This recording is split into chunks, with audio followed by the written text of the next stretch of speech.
menjadikan suatu pembelajaran, pembuktian bahwa orang-orang yang menduakan Tuhan akan seperti Firaun. Karena di dalam Al-Quran, neraka itu kekal akan ditempati oleh orang-orang kafir dan orang-orang musyrik, orang yang menduakan Tuhan. Jadi Firaun itu sempat mau mengucapkan kalimat syahadat itu, dia mau beriman kepada Allah itu, tetapi tidak diizinkan. Agar apa? Saya buka ya datanya ya. Sebentar. Saya buka datanya.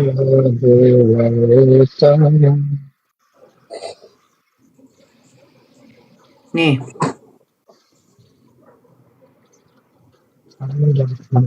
Surat.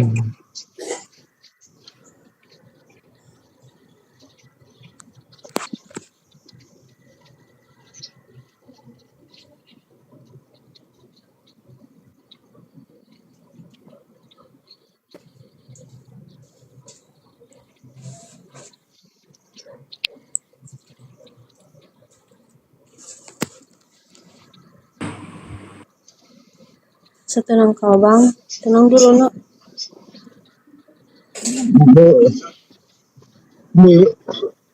Nah itu sambil kita apa ya Kak Nora ya, kita sambil menunggu kakak mencari itu ya.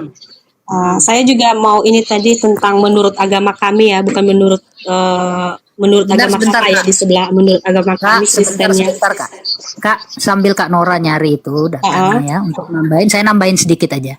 Iya. Jadi yang jelas kalau dalam Islam itu Kakak, itu password untuk, kan tadi ditanya apa jaminannya masuk surga ya? Iya betul. Ya, passwordnya yang paling utama itu 90 sampai 92 Nora. itu password yang paling utama itu tauhid, akidah. Ya, jadi dalam kalau sering mendengar orang-orang mualaf itu mengucapkan asyhadu wa la ilaha illallah wa asyhadu anna muhammadar rasulullah, itulah passwordnya. Nah, setelah itu terangkum dalam, kalau di Islam itu ada namanya rukun iman. Suara Kak Yanti hilang. Ada Kak? Udah. Ya. Jadi pengakuan ya, terangkum dalam rukun iman itu yang pertama bersyahadat. Suara Kak Yanti nggak ada. Hilang Kak? Iya. Saya bacakan dulu ya Kak Yanti sebentar. Iya. Oke Kak, lanjut. Di surat Yunus ayat 90 ya. Dan kami selamatkan Bani Israel melintasi laut. Kemudian Fir'aun dan bala tentaranya mengikuti mereka untuk menzolimi dan menindas mereka. Sehingga ketika Fir'aun hampir tenggelam, dia berkata, aku percaya bahwa tidak ada Tuhan melainkan Tuhan yang dipercaya oleh Bani Israel, dan aku termasuk orang-orang muslim, berserah diri. Dia ingin bersyahadat, dia ingin mengucapkan kalimat itu, la ilaha illallah, tetapi memang tidak diizinkan. Firaun saja tahu kalau beriman kepada Allah dia akan selamat. Terus ayat berikutnya apa dikatakan? Mengapa baru sekarang kamu beriman? Padahal sesungguhnya engkau telah durhaka sejak dahulu, dan engkau termasuk orang-orang yang berbuat kerusakan. Maka pada hari ini kami selamatkan jasadmu, agar engkau dapat menjadi pelajaran bagi orang-orang yang datang setelahmu. Tetapi kebanyakan manusia tidak mengindahkan tanda-tanda kekuasaan kami. Dan sungguh kami telah menempatkan Bani Israel di tempat kediaman yang bagus, dan kami beri mereka rezeki yang baik. Maka mereka tidak berselisih kecuali setelah datang kepada mereka pengetahuan tersebut dalam Taurat. Sesungguhnya Tuhan kamu akan memberi keputusan antara mereka pada hari kiamat tentang apa yang mereka perselisihan itu. Tengok, Firaun saja pada waktu dia mau ditenggelamkan, dia mau beriman kepada Allah. Karena dia tahu sebagai seorang muslim pasti akan selamat. Karena dikatakan di sini apa? Dikatakan, aku percaya bahwa tidak ada Tuhan melainkan Tuhan yang dipercaya oleh Bani Israel, dan aku termasuk orang-orang muslim. Muslim itu artinya berserah diri. Tetapi apa katanya lagi? Mengapa baru sekarang kamu beriman? Orang kafir itu adalah orang yang tidak beriman kepada Allah dan Rasulnya. Kenapa baru sekarang engkau beriman ini kepada Firaun? Padahal sesungguhnya engkau telah durhaka sejak dahulu, dan engkau termasuk orang-orang berbuat kerusakan. Nah, Kenapa jasadnya ini diselamatkan oleh Allah sebagai pembelajaran setelah nanti pembelajaran setelah datang setelahku katanya. Nauzubillah. Mengerikan. Saya membacanya ini merinding sebenarnya. Oke, Kak. Oke, makasih ya, Itu Kak. saja. Ya. Ya. Makasih untuk penjelasannya. Saya juga memahami hal demikian. Terima kasih. Ya. Dan sedikit saya mau jawab ya sedikit. Tadi saya nggak menjawab ya najis itu menurut Kristen apa ya gitu ya. Tadi Ya. saya menjawab di sini Kak gini. Dalam ajaran Kristen, najis sering merujuk pada kondisi yang membuat seseorang atau sesuatu tidak layak di hadapan Tuhan. Najis bisa berasal dari tindakan, kata-kata, atau pikiran yang jahat, serta dari hal-hal yang secara fisik dianggap tidak bersih. Oke, kita lanjut lebih detailnya di sini Kak. Jam dulu saya. Iya saya. Najis yang berasal dari tindakan, kata-kata, dan pikiran. Alkitab menekankan bahwa najis utama adalah yang berasal dari dalam hati manusia, seperti pikiran yang jahat, perbuatan cabul, pembunuhan, dan perbuatan jahat lainnya. Yesus dalam Injil Matius 15 ayat 6-11 menegaskan bahwa bukan apa yang masuk dalam mulut yang membuat seseorang najis, melainkan apa yang keluar dari mulut, yaitu pikiran, kata-kata, dan tindakan yang jahat. Najis yang berasal dari keadaan fisik. Ini yang kedua ya Kak. Dalam perjanjian lama terhadap aturan tentang kenajisan yang berkaitan dengan hal-hal fisik, seperti menyentuh bangkai hewan yang najis, menstruasi, atau penyakit kulit tertentu, namun aturan-aturan ini lebih bersifat ritual dan tidak selalu mencerminkan ajaran tentang najis dalam perjanjian baru. Jadi, dalam hal yang ketiga, najis dan pemisahan rohani. Alkitab juga berbicara tentang pemisahan rohani dari hal-hal yang najis, baik yang terkait dengan dosa maupun Sebentar Kak, dengan sebentar ritual. Kak, sebentar Oke, Kak. Ah, Ya, nih, ini kan kakak kutip dari 15 nomor 6. iya, Ya oke. kan? Oke. Dia bilang apa yang masuk ke dalam mulutmu, ya kan? Dari Matius, Kak. Dari Matius Ya, pasal 15 nomor ayat yang berapa? ke-6. Oke. Matius Bentar, 15. ya. Ya, ini kan dibilang katakan apa yang masuk ke dalam mulutmu itu kan? Iya, betul. Nah, ini kan begini. Kemudian datanglah beberapa orang Farisi dan ahli Taurat dari Yerusalem kepada Yesus dan berkata, "Mengapa murid-muridmu melanggar adat istiadat nenek moyang kita? Mereka tidak membasuh tangan sebelum makan."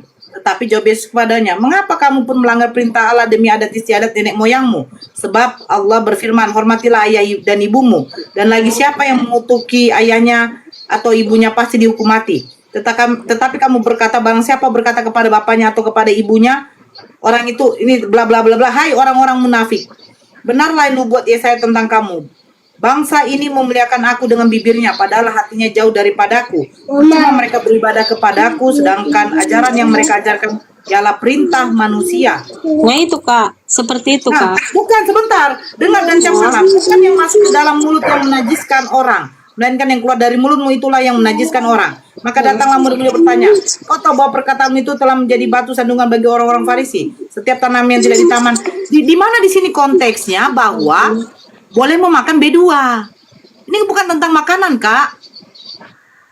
Iya, Itu Kak. mengenai Maksudnya cuci itu tentang tangan. kenajisan tadi, Kak. Najis. Yang saya maksud tadi itu tentang najis. Bukan. Saya kan tadi bilang, di mana datanya kita memperbolehkan makan semuanya, kata Yesus.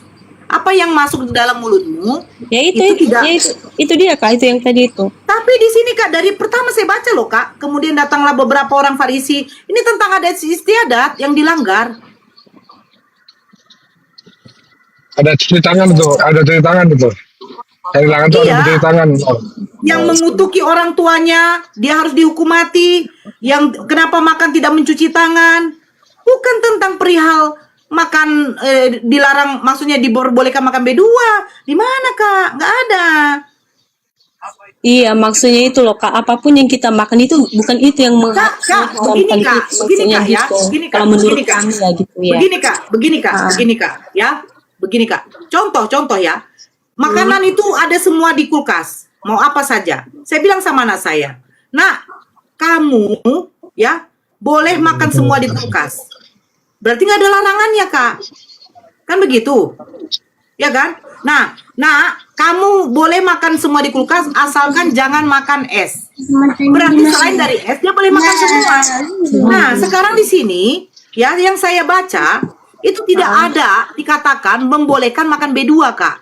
Di sini yang dikatakan ini karena apa? Coba Kakak baca baik-baik ya. Orang itu tidak wajib lagi menghormati bapaknya dan ibunya. Dengan demikian firman Allah kamu nyatakan tidak berlaku demi adat istiadatmu sendiri. Hai orang-orang munafik, benarlah nubuat Yesaya tentang kamu. Bangsa ini memuliakan aku dengan bibirnya, padahal hatinya jauh daripadaku. Percuma mereka beribadah kepadaku, sedangkan ajaran yang mereka ajarkan ialah perintah manusia.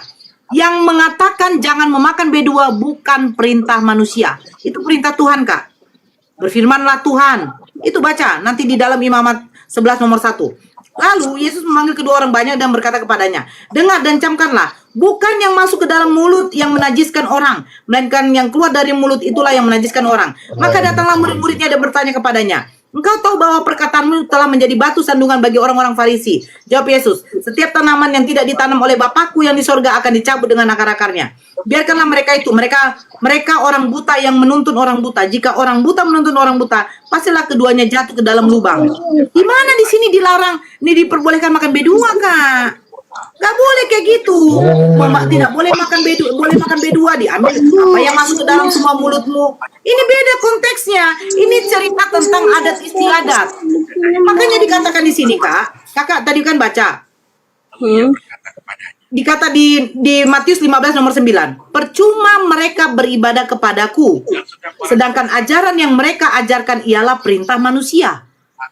Nah, pertanyaan saya, di Imamat 11 yang tidak memperbolehkan makan B2, itu perintah manusia apa perintah Tuhan? Itu jelas, Kak, perintah Tuhan. Itu adalah Ya perjanjian. sudah, Kak. Iya. Karena perintah Tuhan lah itu, makanya Yesus patuhi. Nah, sekarang kenapa kalian Kristen makan B2? Kalian katakan katanya itu adalah omongan Yesus, memperbolehkan semua. Mana datanya? Apa yang masuk ke dalam mulutmu itu bukanlah yang haram. Ini tidak nyambung ke makan B2, Kak. Iya, maksudnya gini, Kak. Itu semua makanan yang kita itu kan B2 juga masuk ke mulut, Kak. Kenapa pun di kita sini, kenapa pun yang kita makan itu masuk ke mulut.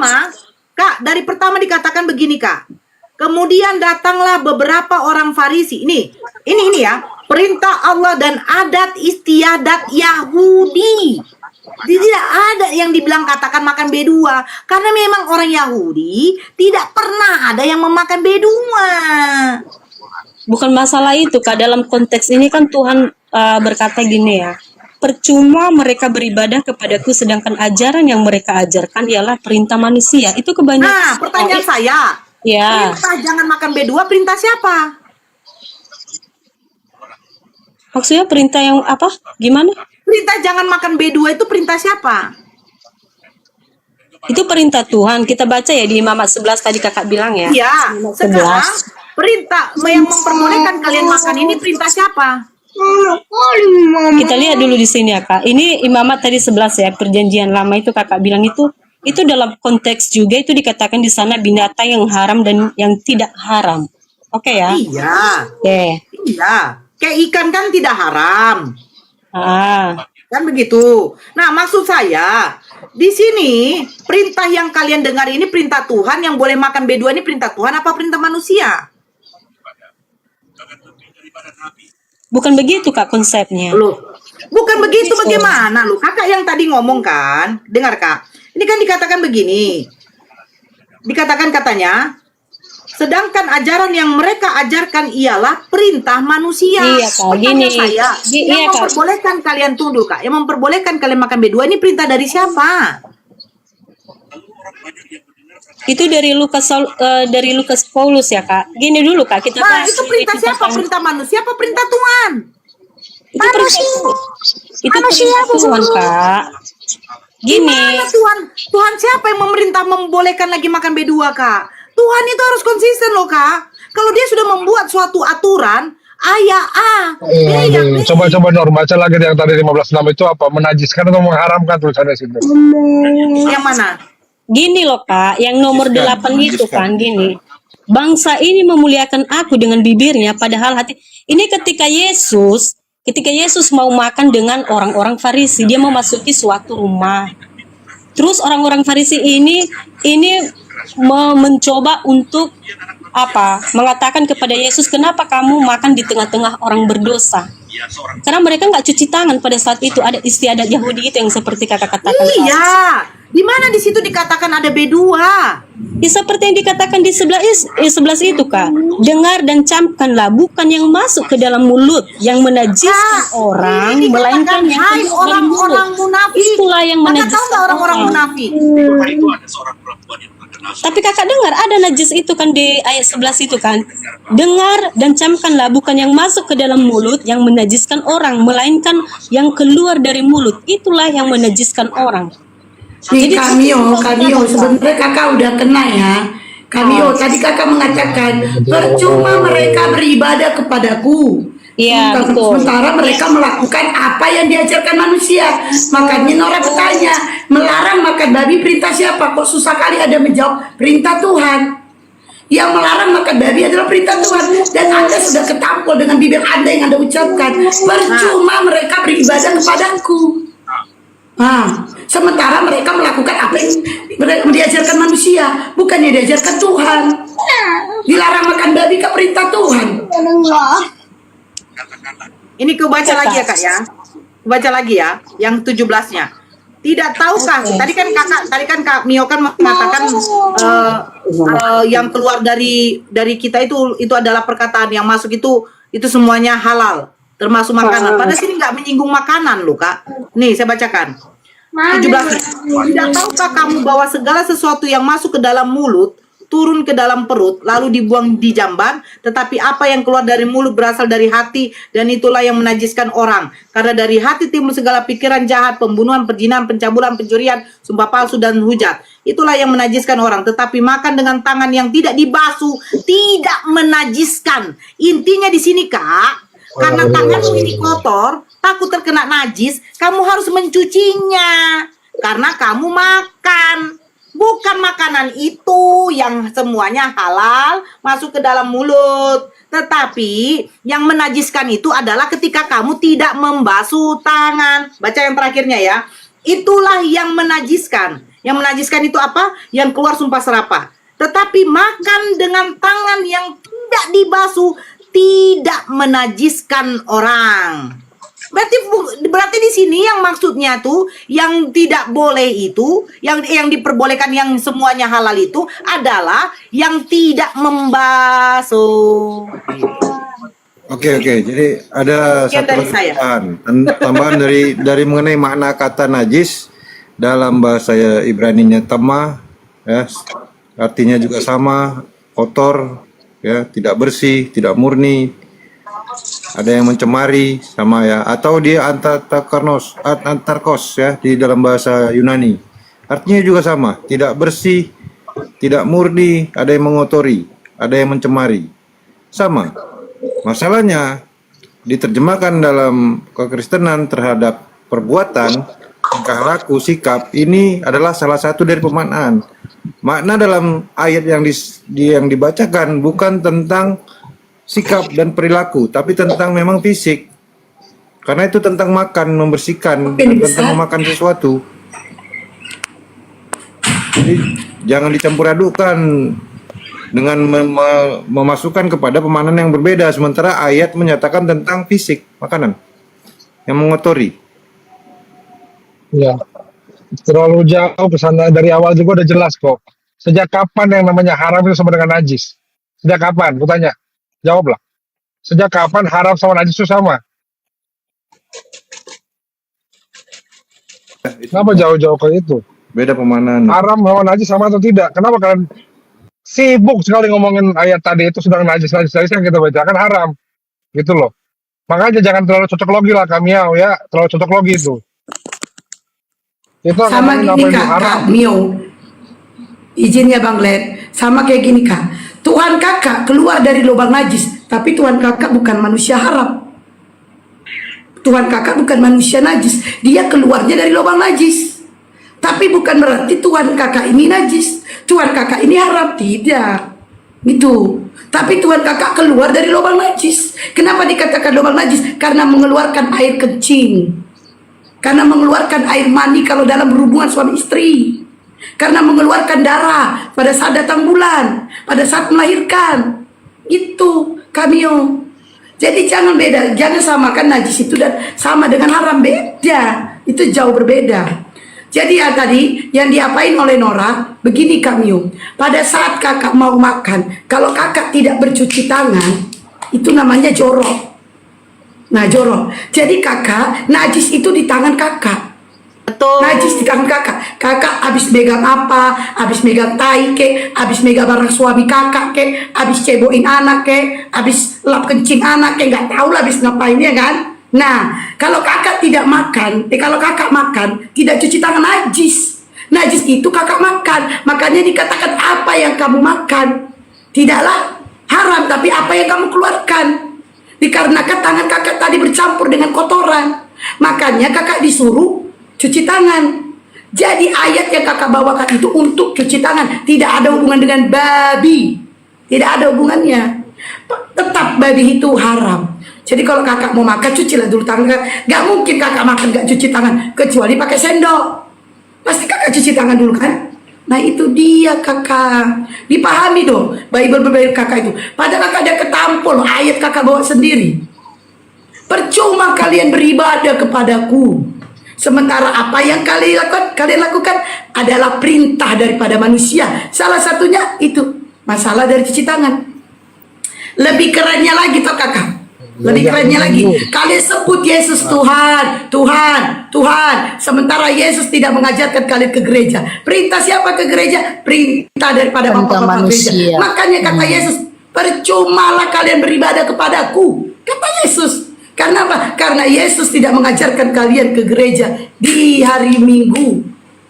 Itu dia kak, pakai akalnya kak. Tapi sebelum kakek pakai akal, ini hatinya dulu bersihkan, gitu kan? Ya. Insya Allah kalau Najis hatinya itu- udah bersih. Najis itu kondisi Kenapa, Kamio, kondisi kotor, keadaan kotor ya, jadi kotoran-kotoran itu najis. Nah, kalau haram itu hukum, Kak. Haram itu hukum dari Tuhan gitu ya. Ini haram, tidak boleh. Jadi tidak boleh makan babi, hukumnya haram gitu. Jadi kalau saya biasa gendong anak saya punya anak laki-laki kan, saya gendong nih anak saya waktu bayi, terus saya dikencingin sama dia, kencing. Nah itu najis kencingnya, tapi bukan berarti haram, najis. Lalu kalau mau lebih bersih lagi saya harus ganti baju, saya bersihkan perut saya kena kencing, atau saya mandi. Nah itu baru boleh baru bisa sholat. ibadah ya Kak. Baru bisa sholat, Nah, gitu, harus iya. pakai baju bersih dari Baru najis sholat. itu Kak. Itu najis. Tapi itu bukan haram, itu najis. Kalau kakak menyamakan najis sama haram, berarti Tuhan kakak manusia haram. Kenapa dikatakan Tuhan manusia haram? Karena kakak ya, kalau kakak menyamakan najis dan haram itu sama, berarti Tuhan kakak manusia haram. Karena Tuhan kakak keluar dari lubang najis atau lubang haram. Kalau kakak menyamakan, makanya dikatakan najis dan haram berbeda. Nah itu dia. Paham gak? Kan kakak gak mau kan menuankan manusia haram, manusia najis, gak mau kan? Itu dia keluarnya. Woi, musik coy. Nanti lah dulu kita karaoke ya Pak Teo ya. Dibawa dulu ya. Nanti kita karaoke Pak. Itu dia Kak Mio. Silakan kami. Enggak. Jadi Contoh- itu kan contoh satu lagi begini, menurut Kak Mio. kakak ya, Kak Mio. seperti itu pendapat kakak ya. Kami Jadi, orang mau ngomong. Kamio, contoh satu lagi begini. Bagi muslim, ular itu haram, tapi tidak najis.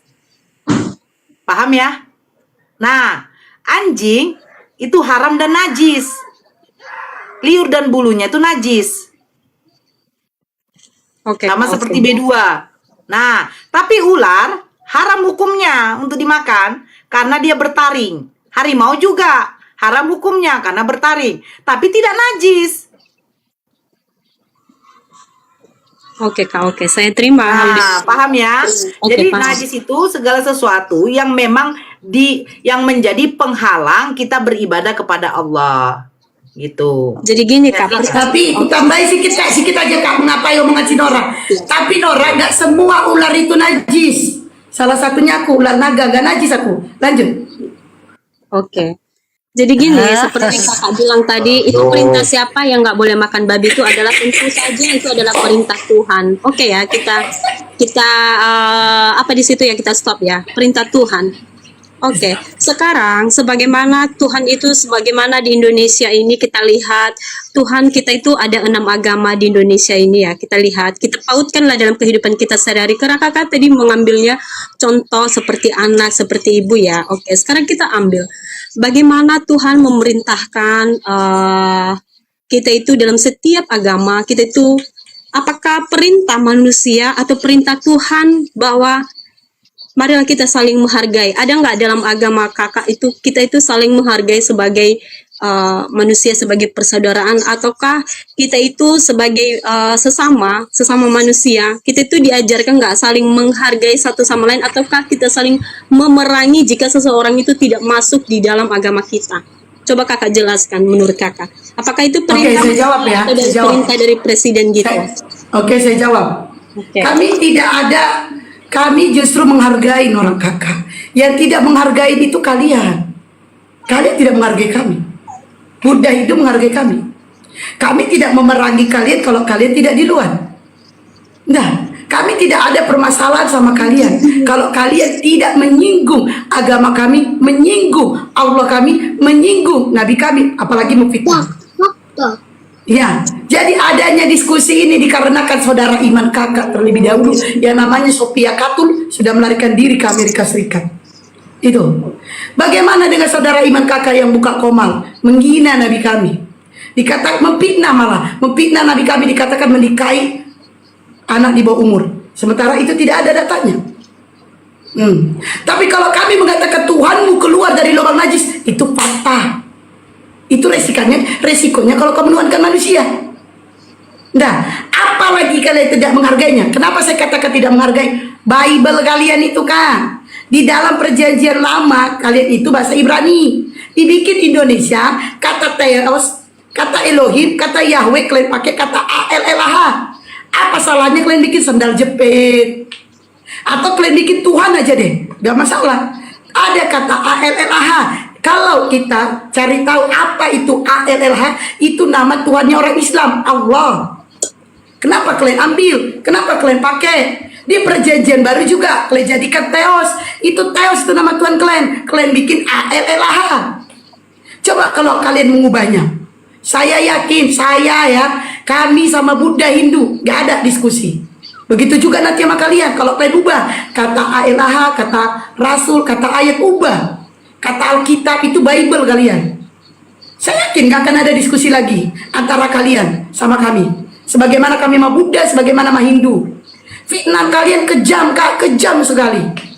Ya, ada kebakaran di gereja, kalian tuduh orang Islam. Padahal pas diselidiki Kristen yang membakarnya. Nah itu, kalian sangat keji, fitnah kalian itu keji banget. Mengatakan Allah kami beranak. Mana, di mana Allah kami beranak? Padahal Allah kami tidak beranak. Kalian bilang Tuhan Allah punya anak dan tidak diperanakan. Nah, dan tidak diperanakan. Ya, izin. Allah itu. Izin itu. Oh ya, lanjut Bapak. Izin untuk menambahkan. Karena begini ya teman-teman ya. Kenyataan yang ada di dunia dialektika ini, teman-teman apologet Kristen hanya mengangkat sepenggal-sepenggal ayat dalam Quran. Di mana ayat-ayat yang dipilih itu mengarah kepada framingan seakan-akan Islam itu agama yang penuh kebencian, penuh kekejian, penuh kesadisan. Mereka meninggalkan ayat-ayat yang lainnya. Gitu loh. Contoh, inilah luar biasanya Islam. Dinda Mio, nih saya buka datanya ya. Nih, saya buka data ini.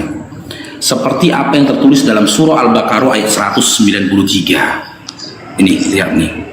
Inilah Islam, ya. Islam itu seperti ini. Bentar ya. Nah,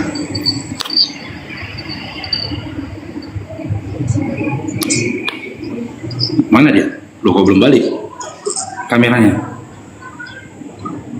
Karena HP baru itu masih perawan ya. Belum di save berarti tadi, save dulu lah. Nah, Nih, dalam surah Al-Baqarah ayat 193 dikatakan, dan perangilah mereka itu sehingga tidak ada lagi fitnah dan sehingga ketaatan itu hanya semata-mata untuk Allah.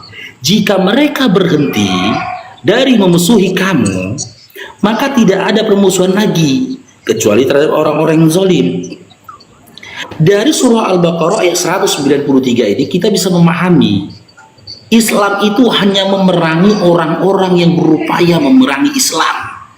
Islam itu hanya memerangi orang-orang yang berupaya menghadirkan mudarat terhadap Islam. Karena kami tidak diajarkan, izin Dinda Mio, kami tidak diajarkan seperti keledai, di mana jika ditampar pipi kanan kami, berikan pipi kirimu. Kami pasrah terhadap kezaliman yang diberikan kepada kami, tidak bisa. Karena yang hak harus ditegakkan, yang batil harus dihancurkan. Begitulah Islam. Dan bukti dari apa yang tertulis dalam surah Al-Baqarah ini, 1500 tahun yang lalu, sejarah mencatat Islam pernah berjaya di atas bumi ini, bukan di Indonesia, bukan di tanah Mekah. Islam pernah berjaya di atas bumi ini di bawah kepemimpinan Nabi Muhammad SAW. Di mana ya beberapa lapisan ekonomi, ya keamanan, politik berubah pada saat itu. Sebelum Nabi Muhammad SAW, nanti saya kasih data berikutnya ya, Dinda Meo ya. Sebelum Nabi Muhammad SAW diutus ke atas bumi ini, pada masa itu begitu luar biasanya perbudakan. Bahkan budak itu tidak memiliki hak atas tuannya. Anda bisa buka artikel sejarah kelam zaman jahiliyah. Budak ini boleh dijual jadi pelacur. Uangnya itu diambil untuk tuannya. Pada zaman dulu juga wanita nggak punya harga diri. Tidak ada hukum yang mengikat dalam pernikahan. Kalau contoh gini, aku suka sama kau, aku paksa kau kawin sama aku, boleh kita kawin. Setelah kita kawin, kau boleh kujual, maaf cakap Dinda Meo, untuk menjadi pelacur. Uangnya kuambil samamu. Dan tidak ada batasan perkawinan pernikahan pada saat itu. Maka pada masa itu orang-orang mengumpulkan sebanyak-banyaknya perempuan di rumahnya. Dengan perempuan ini mereka bisa mendapatkan materi. Begitu luar biasanya dulu. Dan pada masa itu anak perempuan gak ada harga dirinya, Kakak Mio. Karena dianggap pada masa lampau perempuan itu hanya kepintaran perempuan hanya dua hal, mencuri dan juga berdusta. Orang-orang pada masa itu menganggap perempuan ini gak ada gunanya selain tentang di atas tempat tidur, sehingga mereka pada masa itu menganggap adalah sebuah aib ketika seseorang melahirkan anak perempuan, hingga begitu anaknya lahir dikubur hidup-hidup pada masa itu. Yang merubah segala itu, yang merubah pandangan terhadap seorang wanita, itu Nabi kami, Nabi Muhammad SAW. Bahkan selama 33 tahun ya kisah Yesus yang tertulis dalam Bible, Yesus itu tidak bisa merubah dan mengangkat harkat derajat wanita. Bahkan dalam Matius 15 nomor 26, Yesus menyebutkan seorang wanita yang meminta pertolongan untuk anaknya supaya disembuhkan dari kerasukan, dikatakan Yesus anjing. Bagaimana mungkin aku bisa memberikan makanan kepada anjing? Lalu wanita ini mengakui dirinya anjing. Dia memakan makanan yang jatuh dari meja tuannya. Rasulullah tidak melakukan hal itu. Lalu turun lagi hukum yang tertulis di dalam surah An-Nisa, ya, tentang batasan-batasan wanita laki-laki boleh memiliki batasan berapa kali dia boleh menikah, berapa istri yang boleh dimilikinya, dengan ketentuan hukum yang kuat, dengan ketentuan hukum dan juga rukun-rukun yang memang memiliki aturan yang ketat. Percayalah, kalaulah kalian para perempuan membaca kisah kelamnya wanita di zaman jahiliyah sebelum Nabi Muhammad SAW diutus, menetes air mata kalian. Karena aku dulu membacanya menetes air mataku, padahal aku laki-laki. Begitu hinanya perempuan pada masa itu, dijajakan di pasar-pasar, dipajak-pajak dengan tanpa selai benang pun. Dijajakan di situ. Itulah salah satu alasan Nabi kami, Nabi Muhammad SAW itu bertahanut. Dia meninggalkan Mekah, dia pergi ke atas Gunung Tur. Dia bertahanut di situ. Karena kemaksiatan yang luar biasa, dia tak mampu seorang diri untuk melawan itu, hingga dia mengasingkan diri dari keramaian orang karena kejinya perbuatan mereka. Dan Rasulullah SAW tidak memiliki catatan sebelum dia menjadi nabi, dia pernah melecehkan seorang wanita. Bahkan dia, ya, wanita yang pernah menyusui dia, cuma sekali menyusui dia, yaitu budaknya Abu Jahal yang menyusui dia ketika Rasulullah SAW usia 12 tahun. Dengan uangnya dia membebaskan budak yang pernah menyusuinya. Usia dia 12 tahun, masih muda dia ingat jasa wanita yang pernah menyusui dia meskipun cuma sekali. Didatangi dia perempuan, dia Abu Jahal, dia bilang, karena apa didatangi Rasulullah? Budak Abu Jahal ini sempat dengar kabar mau dijual sama Abu Jahal di tempat pelacuran. Nabi Muhammad SAW merintih hatinya mendengar itu.